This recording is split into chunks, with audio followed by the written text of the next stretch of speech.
and welcome back to ESPN. Today we're going to do a little bit of PTI and who's going to win the Big Ten. I'm here. My name is Kaiba Gupta. I'm here with John Snyder and Luke Webb. John, let's start with you. Who's going to win the Big Ten? I think this is Penn State's division. Penn State's the year to win. They have Drew Aller. If he's as expected as a 5-star, he can lead them. You have probably one of the best running back duos in the country in Kaytron Allen, Nick Singleton. And you still have Manny Diaz returning as a great defensive coordinator, as Penn State was 10th and 5th in tackles for loss and sacks last year.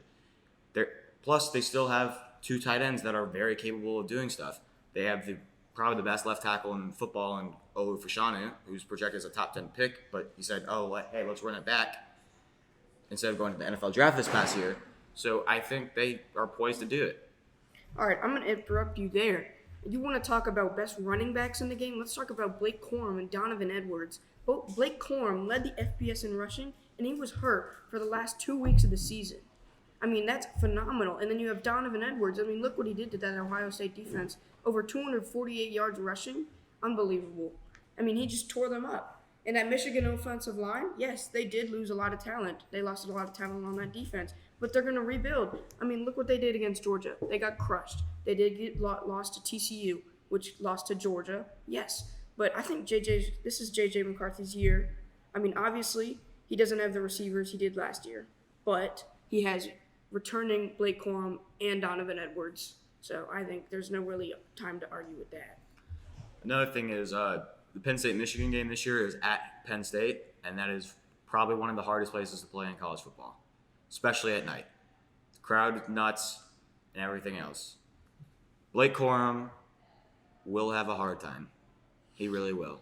I absolutely agree. Yeah, I'm sorry, but I absolutely agree. It's going to be hard to play at Penn State, but, name another player on Penn State that can play defense. I mean, you got Chop Robinson, yes. You have Olu Fashanu. As a left tackle. Left tackle, I know. I'm just saying. But you lost Joey Porter, your best corner by far. And Michigan has these clutch receivers like Roman Wilson and then this amazing offensive line. So who is going to play corner against Roman Wilson? And then you have freshmen starting at safety and everywhere on that field. I'm sorry, just the depth on your team is not good. It definitely is, actually. Kalen King led the Big Ten in pass deflections this past year, and he was arguably the second best corner in the Big Ten, next to Joey Porter.